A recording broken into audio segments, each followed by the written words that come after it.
اکرم صلی اللہ علیہ وسلم نے خاص منقبت ان کے لیے رکھی ہے جن کو لوگ نہ پہچانتے ہیں، اگرچہ وہ سب کچھ کریں۔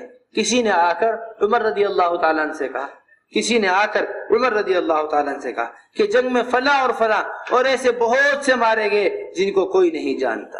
عمر رضی اللہ تعالیٰ عنہ نے فرمایا انہیں اللہ خوب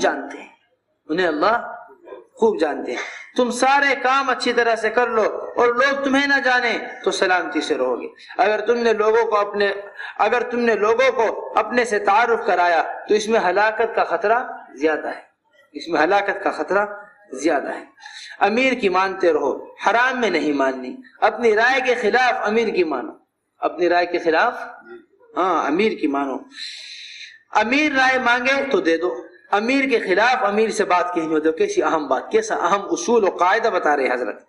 امیر کے خلاف امیر سے بات کہنی ہے تو سب سے چھپ کر کہو، امیر کے خلاف امیر سے بات کہنی ہے تو سب سے چھپ کر کرو۔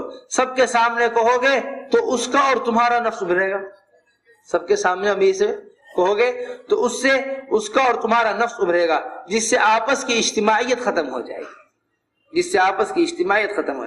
اجتماعیت کے ساتھ ادنا عمل اس اعلی سے اچھا ہے جو افتراق کے ساتھ ہو، اجتماعیت کے ساتھ ادنا عمل اس اعلی سے اچھا ہے جو افتراق کے ساتھ ہو۔ جہاں افتراق ہوگا وہاں غیبت چلے گی، غیبت ساری نیکیاں کھا جائے گی۔ دوسروں کی مان لو، اپنی رائے کے پیچھے نہ پڑو۔ اگر تمہاری نہ مانی گئی اور کوئی بات نقصان والی آ جائے، ارے اگر میرے ایمان تھے تب بھی نقصان ہونا تھا۔ یہ چند چیزیں ہیں، ان کو زندہ کرنے کے لیے پھرنا ہے۔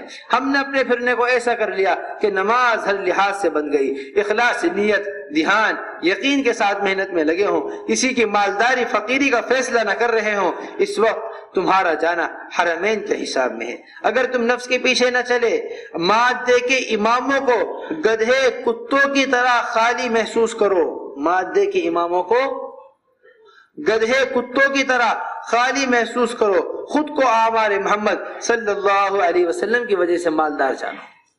مادے کے اماموں کو گدھے کتوں کی طرح خالی محسوس کرو، خود کو آمار محمد صلی اللہ علیہ وسلم کی وجہ سے مالدار جانو، پھر تمہاری دعائیں رنگ لاویں گی۔ مدینہ منورہ کے چپے چپے پر قدرت خدا ظاہر ہوئی۔ اب مانگنا یہ ہے کہ یہاں سے چل رہے ہیں تو سارے سفر میں یہاں کی نسبت کا لحاظ رکھیں۔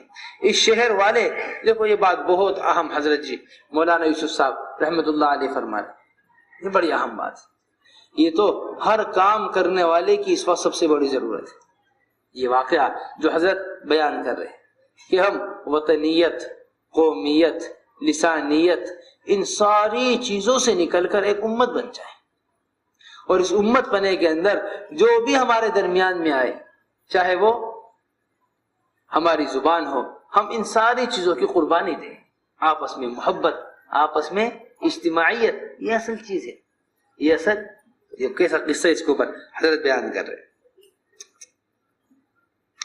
اس شہر والے یعنی مدینہ منورہ والے قومیت، وطنیت، لسانیت سے نکل گئے تھے۔ مدینہ منورہ والے قومیت، وطنیت، لسانیت سے نکل گئے تھے۔ سعد بن معاذ رضی اللہ تعالیٰ عنہ کے کندھے میں خندق میں تیر لگا، جس سے جان لینے والا زخم ہوا۔ دعا مانگی، اے خدا قریش سے لڑائی باقی ہے تو مجھے زندہ رکھ اس کے لیے، اگر ان سے لڑائی باقی نہ ہے تو بنو قریظہ کے آخری فیصلے تک زندہ رکھ۔ ایک دم خون رک